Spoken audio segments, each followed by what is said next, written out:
Hello दोस्तों, मेरा नाम मोहम्मद कैसर और आप देख रहे हैं स्टडी चैनल। एटेड जूनियर हाई स्कूल शिक्षक भर्ती परीक्षा की आंसर की जारी हो गई है और इस पर मैंने वीडियो बना दिया था। आंसर की आपको हमारे टेलीग्राम चैनल पर मिल जाएगा और आप सभी लोग टेलीग्राम चैनल को अभी के अभी ज्वाइन कर लीजिए, क्योंकि किन किन प्रश्नों पर आपत्ति होनी है सारा चीज़ वहां पर डिस्कस हो रहा है। लिंक डिस्क्रिप्शन बॉक्स में और पिन कमेंट में दिया गया है, तुरंत ज्वाइन कर लीजिए और आप भी अपना वैल्यूएबल फीडबैक जरूर दीजिएगा कि किन प्रश्नों पर आपत्ति होनी चाहिए। एक एक सवाल पर विचार विमर्श होगा और कल मैं आपको एक पूरा डिटेल्ड वीडियो बनाकर जानकारी दे दूंगा कि किन किन प्रश्नों पर आपत्ति करनी चाहिए। साथ ही साथ बात करेंगे कि क्या जो आपत्ति करेगा सिर्फ उन्हीं का नंबर बढ़ेगा या सबका बढ़ेगा और किन किन प्रश्नों पर आपत्ति हो सकती है, कितने आप लोगों के फीडबैक आ चुके हैं। और बात करेंगे हम लोग यूपी टेट 2021 का रिकॉर्ड आवेदन इसमें हो रहे हैं और क्या फॉर्म भरने की लास्ट डेट भी बढ़ेगी, तो वीडियो में लास्ट तक बने रहिएगा। वीडियो में आगे बढ़ने से पहले एक बहुत जरूरी सूचना, पूजा पब्लिकेशन लेकर आ गया है यूपी टेट, सी टेट और सुपर टेट जैसे परीक्षाओं के लिए सभी विषयों की बुक और यूपी टेट के सभी सब्जेक्ट की अलग अलग किताब आ गई है पूजा पब्लिकेशन की, चाहे वो हिंदी हो, इंग्लिश हो, गणित हो, ईवीएस हो या सीडीपी हो। और दोस्तों उर्दू की भी किताब पूजा पब्लिकेशन की आ गई है। बहुत सारे छात्र उर्दू के लेकर परेशान रहते हैं, लेकिन इनकी किताब आ गई है और इनकी किताब की एक विशेषता ये होती है कि आपको यहाँ पर बहुत सारे शॉर्ट ट्रिक्स देखने को मिलते हैं, जिससे आप चीज़ों को बहुत ही आसानी से याद कर सकते हैं। तो अगर आपको इन किताबों को खरीदना है तो लिंक डिस्क्रिप्शन बॉक्स में दिया गया है और काफ़ी बेहतरीन ये किताबें हैं। एक बार आप इसे ट्राई जरूर करिएगा, आपकी आने वाली सभी परीक्षाओं में ये बुक्स आपकी काफ़ी ज़्यादा हेल्प करने वाली हैं। तो दोस्तों आंसर की जारी हो गया है एडेड जूनियर का और बहुत सारे छात्र यही सवाल पूछ रहे हैं कि किन किन प्रश्नों पर आपत्ति करनी चाहिए और क्या जो आपत्ति करेगा सिर्फ उसी के ही नंबर बढ़ेंगे। तो दोस्तों आपत्ति आपकी 23 अक्टूबर से लेकर 26 अक्टूबर तक होगी और वेबसाइट देख लीजिए btcexam.in पर आपत्ति लेगा पीएनपी, तो इसका आपको ध्यान रखना है। और 500 रुपये प्रति प्रश्न आपत्ति के लिए चार्ज रखा गया है, तो काफ़ी भारी भरकम शुल्क रखा गया है और ये सभी छात्रों के लिए पॉसिबल नहीं है कि वो आपत्ति कर सकें। इसीलिए मेरी ये सलाह है कि ग्रुप बनाकर आपत्ति किया जाए तो काफ़ी बेहतर रहेगा, क्योंकि अगर किसी भी प्रश्न का नंबर कॉमन होता है या ऑप्शन चेंज होते हैं तो इसका लाभ सभी को मिलेगा।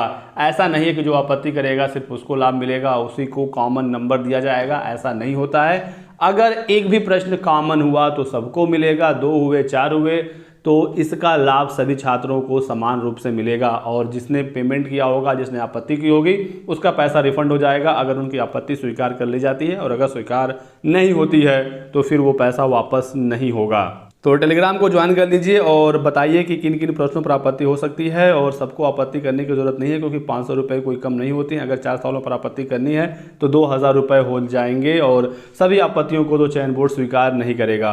और ये जो 500 रुपये चार्ज रखा गया है, इसमें भी कहीं ना कहीं हमारी और आपकी ही गलती है, छात्रों की ही गलती है, क्योंकि जब 69,000 शिक्षक भर्ती पर आपत्ति के लिए पीएनपी ने लिंक एक्टिवेट किया तो 150 सवालों में 142 सवालों पर आपत्ति छात्रों ने कर दिया। तो इसी वजह से चार्ज रख दिया गया है इस बार, ताकि जिस प्रश्न पर छात्रों को 100% श्योर हो उसी पर आपत्ति करें, ताकि जो विषय विशेषज्ञ हैं उनको भी ज़्यादा मेहनत ना करना पड़े और जहां पर आपत्ति होनी चाहिए सिर्फ वहीं पर आपत्ति हो। तो चलिए देखते हैं कुछ ऐसे सवाल जो आप लोगों ने सजेस्ट किया है कि उस पर आपत्ति होनी चाहिए। फिलहाल अभी सिर्फ मैं आपको बता रहा हूँ कौन कौन से सवाल आप लोगों ने बताए हैं। अभी इस पर विचार विमर्श होगा और फाइनल जब वीडियो आएगा तो उसके बाद ही आपत्ति शुरू होगी। और वैसे आपत्ति भी 23 अक्टूबर से ही शुरू होगी, जो 26 अक्टूबर तक चलेगी। तो ये है मेरा वो वीडियो जिसमें मैंने बताया था कि आंसर किया गया है और आपत्ति किन किन सवालों पर होना चाहिए। तो 2000 से अधिक छात्रों ने इस वीडियो को देख लिया है और काफ़ी कॉमेंट भी आए हैं। मैं आपको कुछ इंपॉर्टेंट कॉमेंट्स दिखा देता हूँ।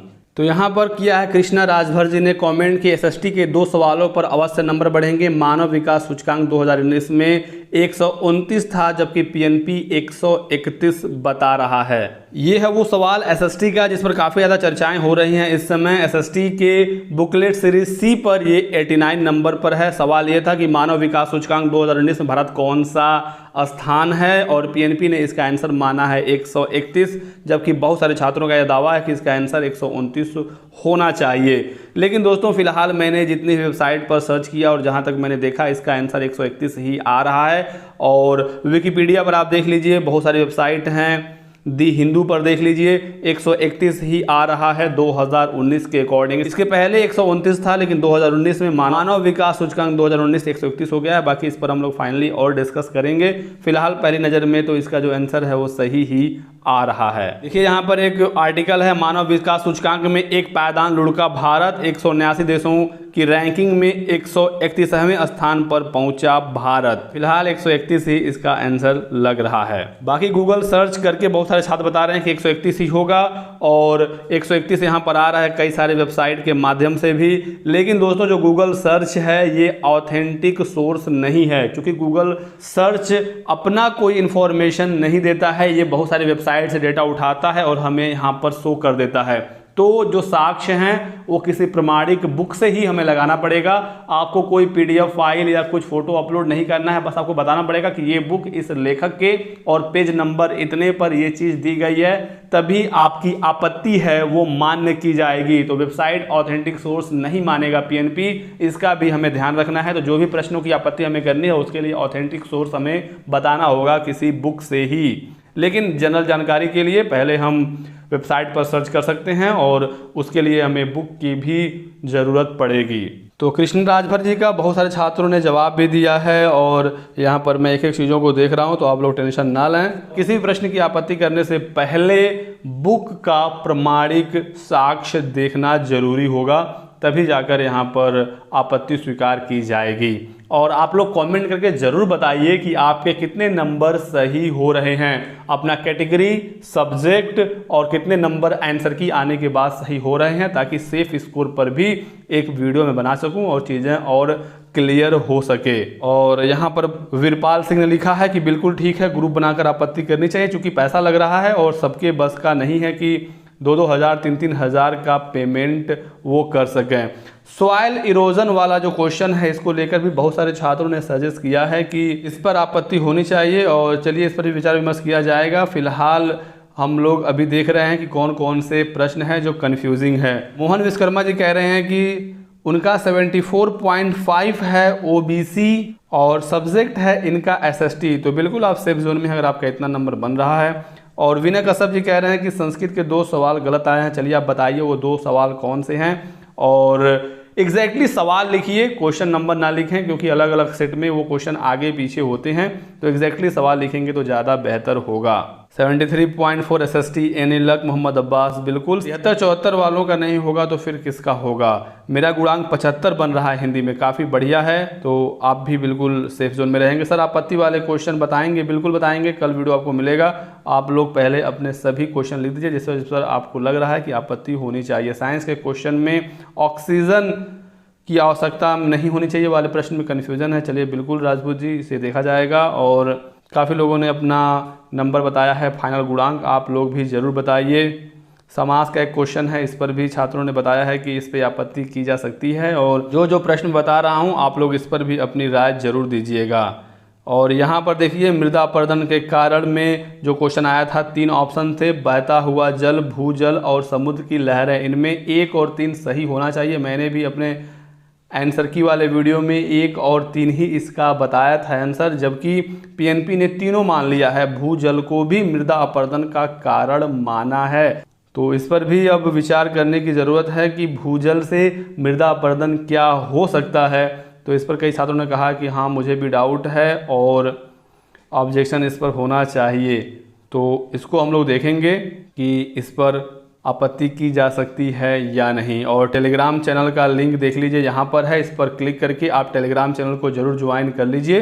दिया है पोस्ट, जूनियर एडेड किन प्रश्नों पर आपत्ति हो सकती है। 60 से अधिक कमेंट आ गए हैं आप लोगों के, और तो देख सकते हैं कि काफ़ी कमेंट आए हैं। और यहाँ पर बहुत सारे छात्रों ने साक्ष्य भी भेजे हैं। मैथ के भी कुछ ऐसे क्वेश्चन हैं जो कन्फ्यूजिंग हैं और उस पर आपत्ति की जा सकती है, तो टेलीग्राम को जरूर ज्वाइन कर लीजिएगा। चलिए बात करते हैं यूपी टेट की। यूपी टेट में 12 लाख से अधिक आवेदन हो गए हैं, जो रिकॉर्ड आवेदन है। और इस बार काफ़ी ज़्यादा आवेदन देखने को मिल रहे हैं। चूंकि माहौल है प्राथमिक शिक्षक भर्ती का कि यूपी टेट के बाद प्राथमिक शिक्षक भर्ती देखने को मिलेगी, और अब जो यूपी टेट पास हो जाएगा उसका सर्टिफिकेट लाइफ टाइम मान्य होगा। तो छात्र ये सोच रहे हैं कि चलिए एक बार यूपी टेट देकर टेंशन फ्री हो जाते हैं, बाद में कभी भी सुपर टेट होगा तो हम उसकी परीक्षा दे लेंगे। तो रिकॉर्ड आवेदन देखने को मिल रहा है। 28 नवंबर को यूपी टेट प्रस्तावित है, 25 अक्टूबर फॉर्म भरने की लास्ट डेट है। जल्द से जल्द आप लोग फॉर्म भर लीजिए, क्योंकि लास्ट डेट बढ़ने की उम्मीद बिल्कुल भी नहीं है इस बार। क्योंकि दोस्तों इस बार वेबसाइट भी ठीक ठाक चल रही है पीएनपी की, और सर्वर से दिक्कत नहीं आ रही है। लास्ट डेट बढ़ने का सिर्फ एक कारण है, और वो ये है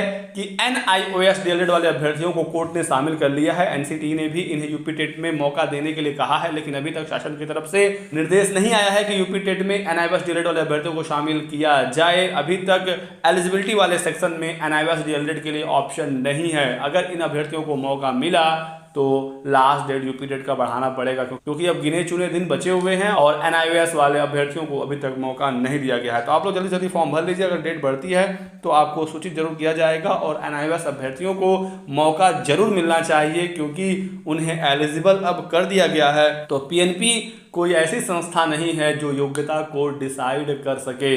तो एनसीटीई का जो रूल्स हैं, जो उनका रेगुलेशन है, उसी का पालन पीएनपी को करना होता है। तो उम्मीद है कि इन अभ्यर्थियों को मौका मिलेगा।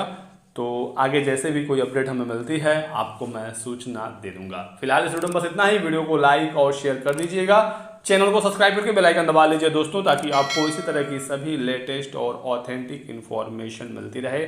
Thanks for watching.